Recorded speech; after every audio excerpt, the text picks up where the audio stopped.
Hi friends, అందరికీ నమస్కారం. అంజలి కథలకి స్వాగతం. ఈరోజు చందమామ కథ పేరు అనుకున్నది అనుకోనిది. ఈ కథను రచించిన వారు మాచిరాజు కామేశ్వరరావు గారు. చంద్రపురి రాజు చంద్రసేనుడికి మొండివాడని పేరు. ఆయన తనకు తోచింది చేస్తాడు గాని ఇతరుల సలహాలు తీసుకోడు. ఆస్థానంలో మంత్రి అంటూ ఉండాలి గనక ముసలి మంత్రిని పదవిలో కొనసాగనిస్తున్నాడు. అయితే ఆ మంత్రిని ఆయన ఏనాడూ సంప్రదించింది లేదు. ఏ విషయంలో కానీ సలహాలు అడిగింది లేదు. ఇలా ఉండగా రాజ్యంలో అధిక శాతం ప్రజలు సుఖంగానూ సంతృప్తిగానూ లేరన్న సమాచారము చారుల ద్వారా చంద్రసేనుడికి తెలిసింది. ఆ విషయమై ఆయన మంత్రితో కానీ మరెవరితోనూ కానీ చర్చించలేదు.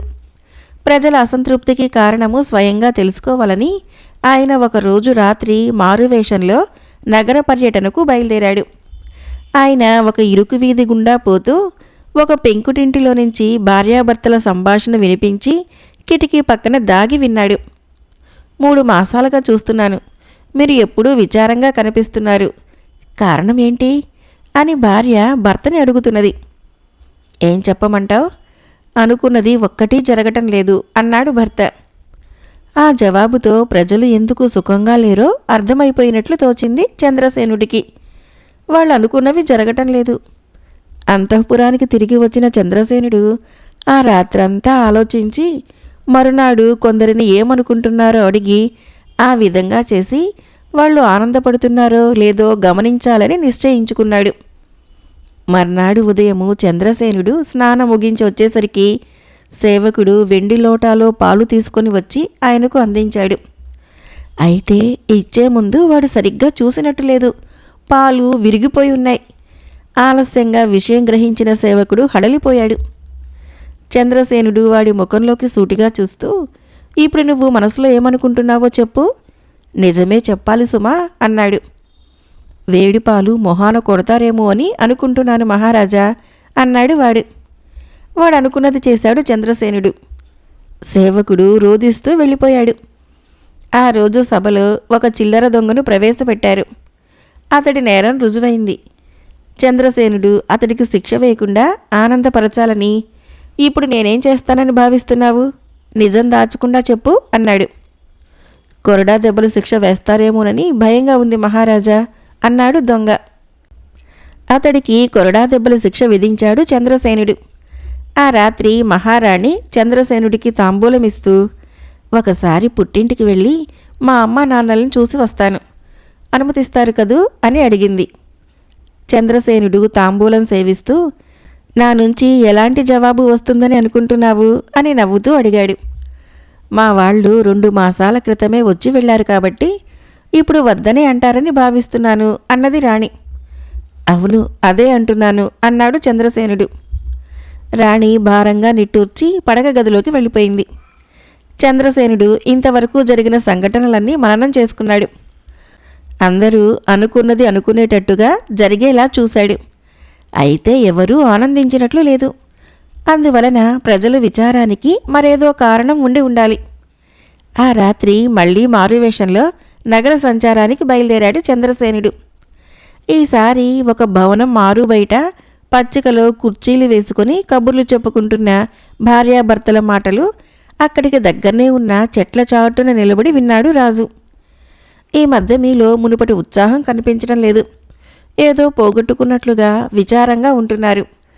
కారణం ఏమిటి అని అడుగుతున్నది భార్య. దానికి భర్త, ఈ మధ్య బతుకు గానుగు ఎద్దు చందంగా తయారైంది. ఏ మార్పు లేదు. అనుకోనిదేదో జరిగితేనే గదా ఆనందము అన్నాడు. అనుకోనిది జరిగితే ప్రజల విచారం తొలగగలదని అర్థం చేసుకున్నాడు చంద్రసేనుడు. మర్నాడు ఎదుటివారి మనసులో ఏమున్నదో అడిగి తెలుసుకుని అందుకు వ్యతిరేకంగా చేసి వాళ్ళని ఆనందపరచాలని నిశ్చయించుకున్నాడు. మర్నాడు సభకు వెళ్లే సమయంలో సేవకుడు అందించిన దుస్తులకు భుజం పక్కన చిరుగున్నది. ధరించాకే ఆ చిరుగు కనపడింది.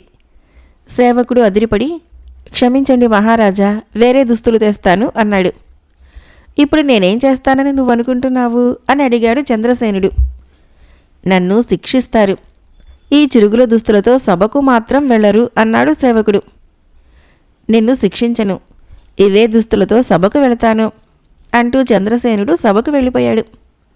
సభా కార్యక్రమం జరుగుతూ ఉండగా కునికిపాట్లు పడుతున్నాడు మంత్రి. చంద్రసేనుడు అది గమనించి పక్కవారికి సైగ చేసి మంత్రి కునికిపాట్ల నుంచి బయటపడేలా చేశాడు. క్షమించండి మహారాజా అన్నాడు మంత్రి ఆసనంలో సర్దుకొని కూర్చుంటూ. ఇప్పుడు నేనేమంటానని భావిస్తున్నారు మీరు మహామంత్రి అన్నాడు చంద్రసేనుడు. ఊహించని ఈ ప్రశ్నకి మంత్రి ఆశ్చర్యపడుతూ, ఒక నిద్రగొట్టు మంత్రిగా ఉన్నందుకు సిగ్గుపడుతున్నానని అనవచ్చు మీరు అన్నాడు చంద్రసేనుడు. మంత్రి అనుకున్న దానికి విరుద్ధంగా చెప్పాలని, అదేం లేదు, మీలాంటి వారు మంత్రిగా ఉన్నందుకు గర్వపడుతున్నాను అన్నాడు చంద్రసేనుడు. సభ గుల్లుమనది. రాజు వ్యంగ్యంగా ఆ మాట అన్నాడని భావించి అవమానంతో కుంగిపోయాడు మంత్రి.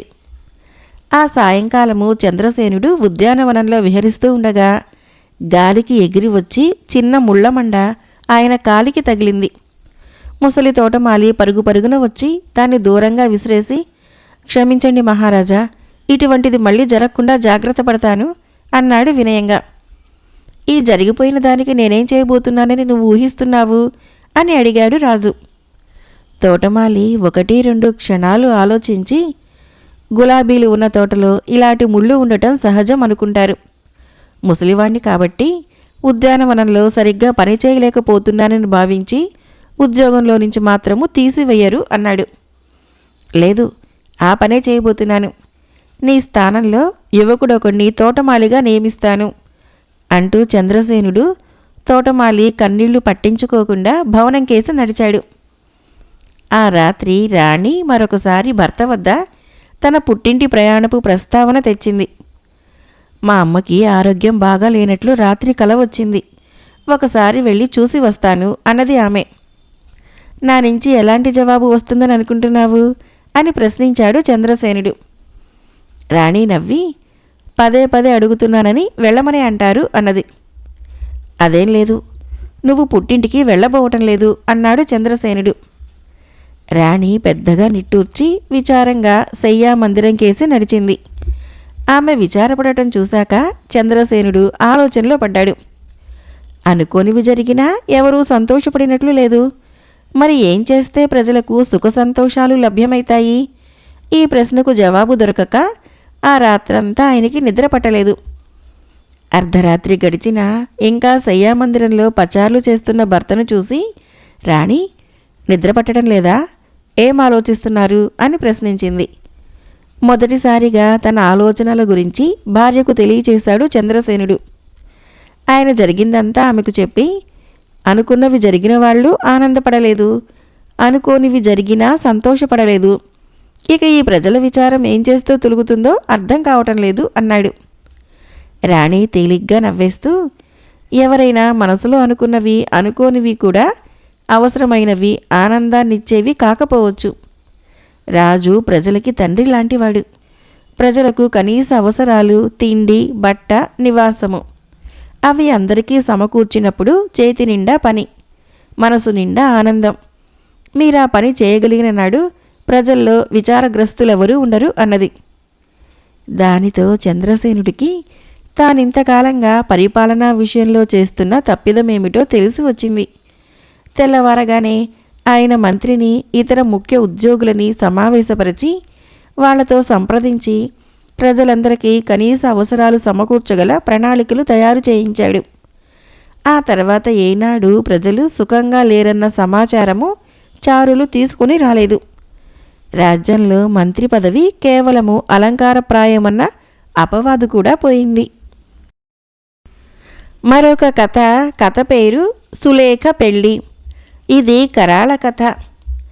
అనంతగిరిని పరిపాలించే అతీంద్రవర్మకి ఒక్కగానొక్క కూతురు సులేఖ. ఆమె అద్భుత సౌందర్యరాశి. చిన్నతనం నుంచి అన్ని విద్యలతో పాటు సంగీతాన్ని కూడా అభ్యసించింది ఆమె. అతీంద్రవర్మకి కూతురంటే పంచప్రాణాలు. యుక్త వయస్కురాలు కాగానే ఆయన ఆమెకు తగిన వరుడికై అన్వేషణ ప్రారంభించాడు. ఒక రోజున సులేఖ సంగీత సాధన చేస్తూ స్పృహ తప్పి పడిపోయింది. చలికత్తెలు ఆమెని తల్పం మీదకు చేర్చారు. రాజవైద్యులు వచ్చి శతవిధాలా ప్రయత్నించినా ఆమెకు స్పృహ రాలేదు. చివరికి ఘటేంద్రుడు అనే వైద్య శిఖామణి వచ్చి సులేఖను పరీక్షించి ఆమెకు మెదడు నరాలకు సంబంధించిన అరుదైన జబ్బు వచ్చిందని, దానికి మందు లేదని చెప్పి వెళ్ళిపోయాడు. అప్పటి నుంచి కూతురు పరిస్థితినే తలుచుకుంటూ దిగులుతో కృశించిపోసాగాడు అతీంద్రవర్మ. అలాంటి పరిస్థితుల్లో సత్యేంద్రుడు అనే ముని రాజును చూడవచ్చాడు. ఆయన రాజును ఓదార్చి, నీ కుమార్తె కారణజన్మురాలు, ఆమె వ్యాధి విధి నిర్ణయం, ఒక శాపగ్రస్తుడి జీవిత గమ్యాన్ని ఆమె వ్యాధి నిర్ణయించనున్నది అన్నాడు. స్వామి, మీ మాటలు నాకు అర్థం కావటం లేదు. నా కుమార్తె మామూలు మనిషి అవుతుందో లేదో చెప్పండి అన్నాడు అతీంద్రవర్మ. సత్యేంద్రుడు లిప్తకాలం మౌనం వహించి కళ్ళు మూసుకొని తెరిచాడు. గొంతు సవరించుకొని, నీ రాజ్యానికి పడమర దిక్కుగా శివ, స్వర, నగధ, చక్రధర రాజ్యాలకు ఆవల భయంకరమైన నీలేష్టికారణ్యం ఉన్నది. ఆ అడవిలో ఒకచోట భూగర్భంలో నివాసం ఏర్పరుచుకున్న బ్రహ్మరాక్షసుడు ఉన్నాడు. వాడి మెడలో జీవేష్టి అనబడే మహిమాన్వితమైన ఫలం ఉంది. అది ఎంతకాలమైనా ఎండిపోక రసం చిప్పిలుతూ ఉంటుంది. ఆ ఫలరసం సేవిస్తే రాకుమారి స్వస్థురాలైతుంది అని చెప్పి ఆయన వెళ్ళిపోయాడు. జీవేష్టి ఫలాన్ని తెచ్చిన వారికి రాకుమార్నిచ్చి వివాహం చేస్తానని అతీంద్రవర్మ దేశాలు చాటింపు వేయించాడు. అనంతగిరికి పొరుగున ఉన్న విజయగిరి రాజు విష్ణువర్మకి విజయుడు అనే కొడుకున్నాడు. అతడు మహేంద్రుడు, అనంతుడు అనే ఇద్దరు మిత్రులతో ఇటీవలే గురుకులంలో చదువు ముగించుకుని వచ్చాడు. విద్యాభ్యాసం పూర్తి కాగానే గురువు ముగ్గురికి 3 ప్రత్యేకమైన విద్యలు నేర్పాడు. ఆ ప్రకారము విజయుడు సృష్టిలోని సామాన్య ప్రాణులన్నింటినీ లొంగదీసుకోగల వశీకరణ విద్యను నేర్చుకున్నాడు. మహేంద్రుడు భూగర్భంలో విశేషాలను దర్శించగలడు. అనంతుడు విద్వాంసులను మెప్పించే విధంగా గానం చేయగలడు. సులేఖ అనారోగ్యము, జీవేష్టి ఫలము గురించిన చాటింపు విని ముగ్గురు మిత్రులు ఉత్తమాస్వాలను అధిరోహించి నీలేష్టి కారణ్యానికి బయలుదేరారు. శివ, స్వర, నగధ, చక్రధర రాజ్యాలను దాటి నీలేష్టి కారణ్యం సమీపించగానే వారికి సింహగర్జనలు, పెద్ద పులి గాండ్రింపులు, కాలనాగుల బుసలు వినిపించాయి. కొన్ని క్రూరమృగాలు, సర్పాలు అడవి చుట్టూ పహారా తిరుగుతున్నాయి.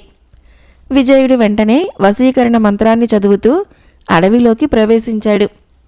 మరుక్షణము క్రూర జంతువులన్నీ అతడికి పెంపుడు జంతువులయ్యాయి. మిత్రులిద్దరూ అతడిని అనుసరించారు. ఆ తరువాత వారికి ఆ అడవిలో భయపడాల్సిన అవసరం లేకపోయింది. అలా కొంత దూరం వెళ్ళాక మహేంద్రుడు ఒక చోట ఆగి, అదుగో ఆ కనబడుతున్న బండరాతిని తొలగిస్తే భూగర్భంలోకి మెట్లుంటాయి, అవి రాక్షసుడి భవనానికి దారితీస్తాయి అని చెప్పాడు. మహేంద్రుడు చెప్పిన విధంగానే మిత్రులు ముగ్గురు రాక్షసుడి భవంతిలోకి ప్రవేశించారు. లోపల ఒకచోట రాక్షసుడు కూర్చొని ఉన్నాడు. పర్వతాకారంలో ఉన్న వాడి మెడలో ఓ తీగ సాయంతో వేలాడుతూ ఉన్న జీవేష్టి ఫలము బంగారు రంగులో మెరిసిపోతోంది. రాక్షసుడు ముగ్గురు మిత్రుల్ని చూస్తూనే లేచి నిలబడ్డాడు. పెద్ద పెట్టున బొబ్బలు పెడుతూ వారి వైపున రాసాగాడు. వాడిని ఎదుర్కోవటం అంటే పొట్టేలు కొండని ఢీకొన్నట్లేనని ముగ్గురు మిత్రులకు అర్థమైపోయింది. అప్పుడు అనంతుడు వేరే దారి తోచక రాళ్లను సైతం కరిగించగల తన గళం విప్పి పాట మొదలుపెట్టాడు. ఆశ్చర్యంగా రాక్షసుడు ఉన్నపడంగా కూలబడి నాగస్వరం వింటున్న విషసర్పంలా తల ఊపసాగాడు. అనంతుడు పాట ఆపగానే వాడు అపరిమితానందంతో, ఎంతకాలానికి అద్భుత సంగీతం విన్నాను.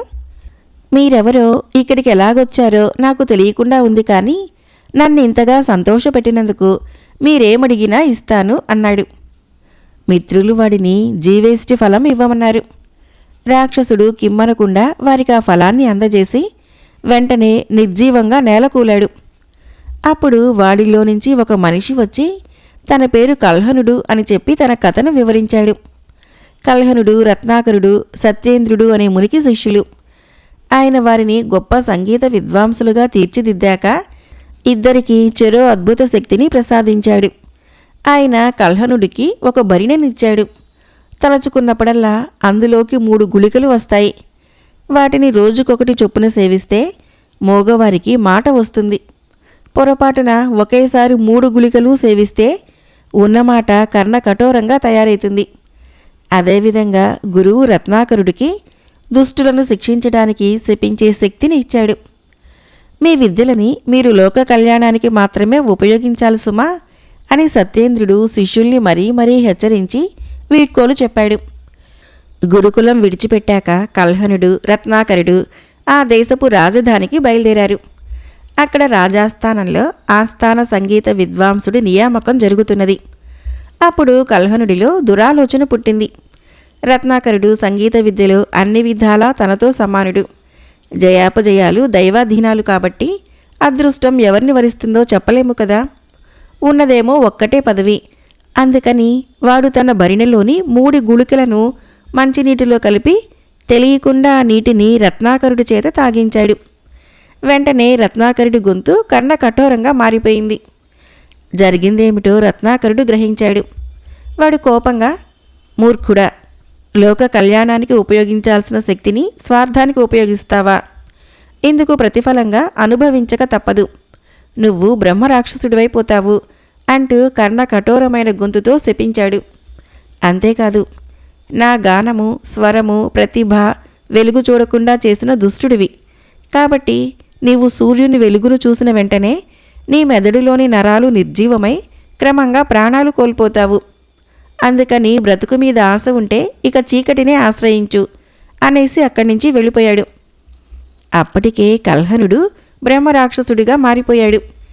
వాడి మెదడులోని నరాలు శాప ప్రభావంతో నిర్జీవం కాసాగాయి. అప్పుడు వాడు సర్వశక్తులు క్రోడీకరించి గురువు సత్యేంద్రుణ్ణి ప్రార్థించాడు. సత్యేంద్రుడు వాడి ముందు ప్రత్యక్షమైనాడు. వాడి ప్రాణాలు రక్షించటానికి జీవేష్టి అనే ఫలాన్ని సృష్టించి మెడలో వేశాడు. తర్వాత భూగర్భంలో ఒక భవనాన్ని సృష్టించి వాడిని అందులోకి పంపి, దురాశ, అసూయలతో నువ్వు చేసిన తప్పుకు ఈ శిక్ష తప్పదు. ఈ ఫలము నీ మెడలో ఉన్నంతకాలము ఆకలి దప్పులు నిన్ను బాధించవు. నీ ప్రాణాలకి ముప్పు లేదు. నిన్ను పలకరించేవారు లేక, నీకు సంగీతం వినిపించేవారు లేక, వెలుగు కంటపడక దుర్భర భూగర్భ కారాగార వాసము నీకు తగిన శిక్ష. అయితే ఈ జీవేష్టి ఫలాన్ని మరొకరి ప్రాణాలు నిలబెట్టడానికి ఉపయోగపడేటందుకు గాను నువ్విచ్చిన రోజున నీకు శాప విముక్తి లభిస్తుంది అని చెప్పి వెళ్ళిపోయాడు. వాడి శాప విమోచనానిక అన్నట్లు సులేఖకు వింత వ్యాధి వచ్చింది. ఇప్పుడు కల్హనుడికి శాప విమోచనమైంది. నాలో ఇప్పుడు అసూయాద్వేషాలు నశించాయి. స్వార్థకాంక్ష తొలగిపోయింది. ప్రజాసేవకే నా జీవితాన్ని అంకితం చేస్తాను అంటూ కల్హనుడు వారితో పాటు భూగర్భంలో నుంచి బయటకు వచ్చి ఆ తర్వాత తన దారిన తాను వెళ్ళాడు. 3 మిత్రులు అనంతగిరి రాజ్యం చేరుకున్న సమయానికి అక్కడి పరిస్థితి అల్లకల్లోలంగా ఉంది. వైదేహి రాజు తన సైన్యంతో అనంతగిరి కోటను చుట్టుముట్టాడు. కూతురి అస్వస్థతతో దిగులు చెందిన అతీంద్రవర్మ యుద్ధ సన్నాహాలు చేయగల స్థితిలో లేడు. ఇంచుమించుగా ఆయన కూడా మంచం పట్టి అవసాన దశలో ఉన్నాడనే చెప్పాలి. మంత్రులు సంధి ప్రయత్నాల కోసము మంతనాలు జరుపుతున్నారు. అయితే వృద్ధుడైన విదేహరాజు అవసాన దశలో ఉన్నా సరే సులేఖను పెళ్లాడతానని పట్టుబట్టాడు. అందుకని అందరూ దీర్ఘాలోచనలో పడిపోయారు. ఆ సమయంలో విజయుడు కోట చుట్టూ ఉన్న సైన్యాన్ని వశీకరణ విద్యతో లోబర్చుకొని మిత్రులతో సహా లోపలికి ప్రవేశించాడు. వారు 3 జీవేష్టి ఫలాన్ని తీసుకుని అంతఃపుర మందిరంలోకి వెళ్లారు. వైద్యులు జీవేష్టి ఫలరసాన్ని సులేఖ చేత తాగించారు.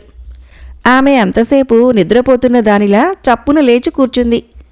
కుమార్తె స్వస్థతురాలైందని తెలియగానే అతీంద్రవర్మ అనారోగ్యం కూడా చేత్తో తీసేసినట్లు మాయమైపోయింది. ఆయన వెంటనే మంత్రులను పిలిచి జరుగుతున్నదంతా అడిగి తెలుసుకొని, నా కుమార్తెను జీవేష్టి ఫలం తెచ్చిన వారికిచ్చి పెళ్లి చేస్తానని చాటింపు వేయించాను. అనంతగిరి రాజులు ఆడిన మాట తప్పరు. కాబట్టి సంధి ప్రయత్నాలు ఆపండి. యుద్ధానికి సన్నద్ధులు కండి. విదేహరాజుకు నా కుమార్తెని ఇచ్చి పెళ్లి చేయటము కలలోని మాట అన్నాడు.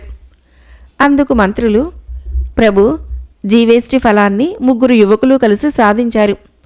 వారిలో ఎవరిని రాజకుమారి వివాహమాడాలో నిర్ణయించటము అసాధ్యం. అదీగాక ఇప్పుడు దేశము ప్రమాదంలో ఉంది. దేశక్షేమం దృష్ట్యా రాజకుమార్తెను విదేహి రాజుకిచ్చి వివాహం చేసి జీవేష్టి ఫలం తెచ్చిన 3 యువకులను తగిన రీతిన సత్కరించటము సబబని మాకు తోస్తున్నది అన్నారు.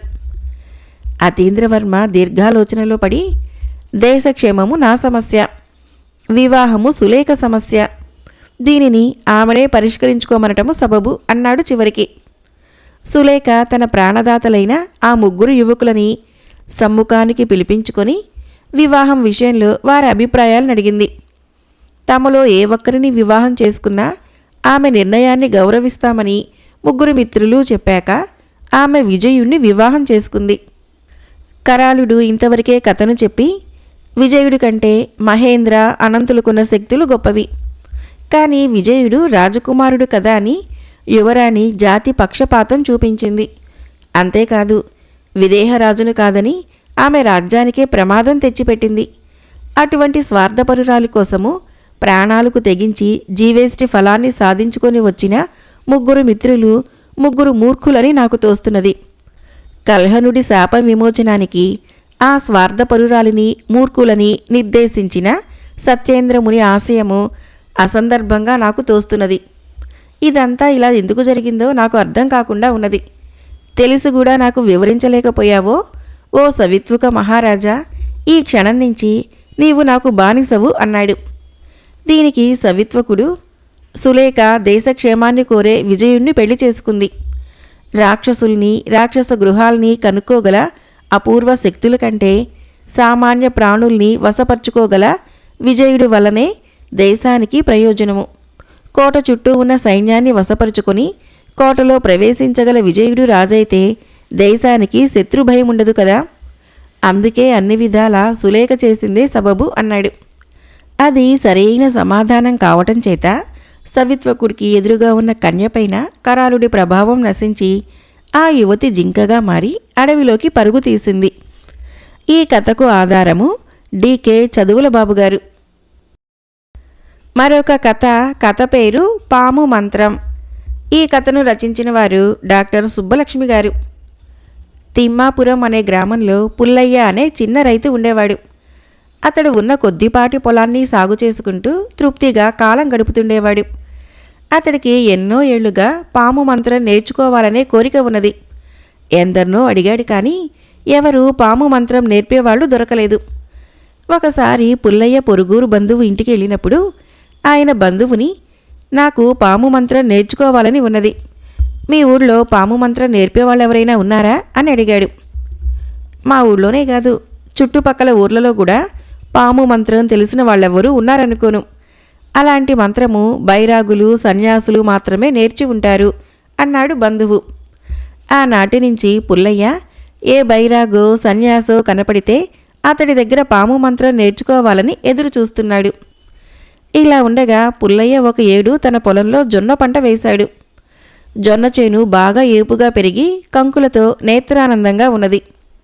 పంటని పగలు పక్షుల నుంచి రాత్రిలు జంతువుల నుంచి కాపాడేటందుకు పుల్లయ్య పొలంలో మంచె కట్టుకుని రాత్రింబవళ్ళు కాపలా కాయసాగాడు.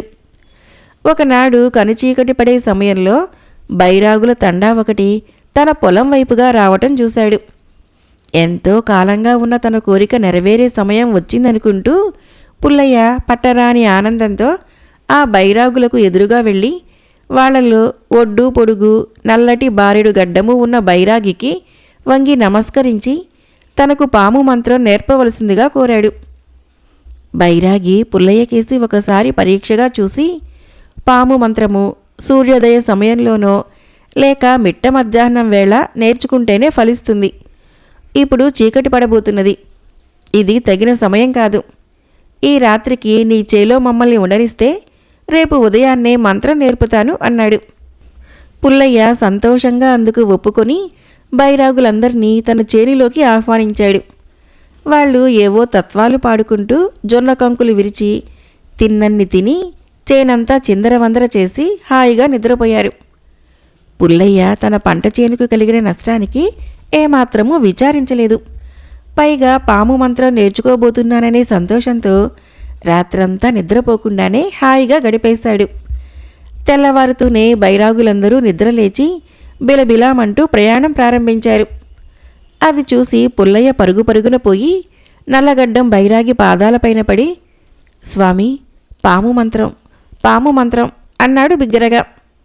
బైరాగి కోపంగా, జోగి వచ్చే జొన్నలు తినే ఉఠోజావ్ అంటూ పుల్లయ్య భుజం మీద గట్టిగా కొట్టి వెళ్ళిపోయాడు. పుల్లయ్య అదే పాము మంత్రం అనుకొని ఇన్నాళ్లకు తన కోరిక నెరవేరిందన్న ఉత్సాహంతో బైరాగి అన్న మాటల్ని మననం చేసుకుంటూ ఇంటికి పోయాడు. భార్యకు ఒక బైరాగి తనకు పాము మంత్రం నేర్పాడని చెప్పాడు. ఈ సంగతి పుల్లయ్య భార్య ద్వారా విన్నవాళ్లు గ్రామమంతా ప్రచారం చేశారు. ఇది జరిగిన నెల రోజులకి గ్రామంలో ఒకతన్ని పాము కరిచింది. ఏమి చేయటమా అని వాడి బంధువులు కంగారు పడుతూ ఉన్నంతలో సమయానికి పుల్లయ్య పాము మంత్రం గుర్తొచ్చిన వాడొకడు, భయపడకండి, మన పుల్లయ్యకి పాము మంత్రం వచ్చు కదా, అతడి దగ్గరకు తీసుకుని పోదాము అన్నాడు. పాము కరిచిన వాణ్ణి పుల్లయ్య దగ్గరకు తీసుకుని వచ్చారు. పుల్లయ్య మంత్రాన్ని మనసులోనే కొంతసేపు మననం చేసుకొని తర్వాత పాము కరిచిన వాడి భుజం మీద గట్టిగా కొట్టాడు. వాడు టక్కున లేచి కూర్చున్నాడు. దానితో పుల్లయ్యతో పాటు అక్కడ ఉన్న వారందరూ బైరాగి నేర్పిన మంత్రము గొప్ప ప్రభావం కలదని నమ్మారు. అప్పటి నుంచి గ్రామంలో ఎవరిని పాము కరిచినా వాళ్ళని పుల్లయ్య దగ్గరకు తీసుకుని రావటము, అతడు మంత్రం వేయగానే వాళ్ళు లేచి కూర్చోవటంతో పుల్లయ్య ఖ్యాతి చుట్టుపక్కల గ్రామాలకు కూడా పాకింది. మంత్రం వేయించుకున్న వాళ్ళు అతడికి తృణమో పణమో ముట్టజెప్పడంతో పుల్లయ్య ఆర్థిక పరిస్థితి కూడా బాగా మెరుగైంది. అతడు తన చేనుకు పక్కన ఉన్న 4-5 ఎకరాల పొలం కొన్నాడు. పూరింటి స్థానంలో ముచ్చట గులిపై డాబా ఇల్లు కట్టాడు. కుమార్తెకు పక్క గ్రామంలోని సంపన్న కుటుంబీకుడి కొడుకుతో వివాహం జరిపించాడు. ఇప్పుడు తను ధనవంతుడైనందుకు ఏమాత్రమూ అహంకరించకుండా ఎప్పటిలాగే పొలం పని చేసుకుంటూ ఉన్నంతలో దానధర్మాలు చేస్తూ సుఖంగా కాలం గడపసాగాడు. ఇలాంటి పరిస్థితుల్లో ధనార్జన కోసము ఏనాడు గ్రామం వదిలి దూర ప్రాంతాలకు పోయిన మునిస్వామి అనే పుల్లయ్య మిత్రుడు అతడి పేరు ప్రఖ్యాతులు విని చాలా సంతోషించి చూడవచ్చాడు. ఒక వారం రోజుల పాటు మిత్రులిద్దరూ తమ చిన్ననాటి జ్ఞాపకాలు, ఇప్పటి సుఖమయ జీవితాన్ని గురించి ముచ్చటించుకున్నాక తిరిగి వెళ్లే సమయంలో మునిస్వామి పుల్లయ్యతో, నువ్వు పరోపకారం చేస్తూ అంతో ఇంతో ధనం గడిస్తున్నావు, చాలా మెచ్చదగిన సంగతి. ఇంతకీ నీకా బైరాగి నేర్పిన పాము మంత్రం ఏమిటో చెప్పావు కాదు అన్నాడు. మిత్రుడు అడిగిన దానికి పుల్లయ్య చాలా సంతోషించి, ఏముందిరా, జోగి వచ్చే జొన్నలు తినే ఉఠోజావ్ అంతే అన్నాడు. ఇది విని మునిస్వామి పెద్దగా నవ్వి, ఇదా పాము మంత్రం? నిన్న బైరాగి నిలువునా మోసగించాడు. వాడు ఉత్తరాది వాడై ఉండాలి. నీ జొన్న చేనంతా నాశనం చేసినా నువ్వు చూస్తూ ఊరుకోవటంతో నిన్ను అమాయకుడి కింద జమ కట్టాడు. వాడికే మంత్రాలు రావని నా నమ్మకం. పాము మంత్రం నేర్పమని నువ్వు కాళ్ల మీద పడటంతో వాడు కోపగించుకొని నీ చేలో జొన్నలు తినేశాము, ఇక లేచిపో అంటూ నిన్ను తిట్టాడు. ఉఠోజావ్ అంటే అది అర్థం అన్నాడు. తన చిన్ననాటి మిత్రుడు మునిస్వామి అబద్ధమాడడని పుల్లయ్యకు తెలుసు. అందువలన బైరాగి తనను మోసగించాడని, తను వేస్తున్నది పాము మంత్రం కాదని, వట్టి బూటకమని పుల్లయ్య బాధపడసాగాడు. ఇది జరిగిన వారం రోజులకి పాము కాటు వేసిన పొరుగు గ్రామం వాణ్ణొకడిని పుల్లయ్య దగ్గరకు తీసుకుని వచ్చారు. పుల్లయ్య మంత్రం వేయటమా మానటమా అని సంశయిస్తూనే మంత్రాన్ని మనసులో మననం చేసుకుంటూ పాముకాటు తిన్నవాడి భుజం మీద గట్టిగా కొట్టాడు. వాడిలో ఏమాత్రమూ చలనం కనిపించలేదు. వెంటనే పుల్లయ్య అక్కడున్న వాళ్ళతో, నేను ఒక అపచారం చేయటం వలన నా పాము మంత్రము ఫలించకుండా పోయింది. ఇతన్ని వెంటనే పట్టణానికి తీసుకుని పోండి, అక్కడ మంచి వైద్యులున్నారు అన్నాడు. ఆ విధంగా పుల్లయ్యకు మంత్రశక్తి పోయిందని అందరికీ తెలిసిపోయింది. ఆ తర్వాత నిజాయితీపరుడైన పుల్లయ్య లేనిపోని ఆశలకు పోకుండా అంతవరకు తాను సంపాదించిన దానితో శేష జీవితాన్ని హాయిగా గడిపేశాడు. కథ అయిపోయింది. ఫ్రెండ్స్, ఈ కథలు నచ్చినట్లయితే మన ఛానల్ని తప్పకుండా సబ్స్క్రైబ్ చేయండి, లైక్ చేయండి, షేర్ చేయండి, కామెంట్ చేయండి. Thank you.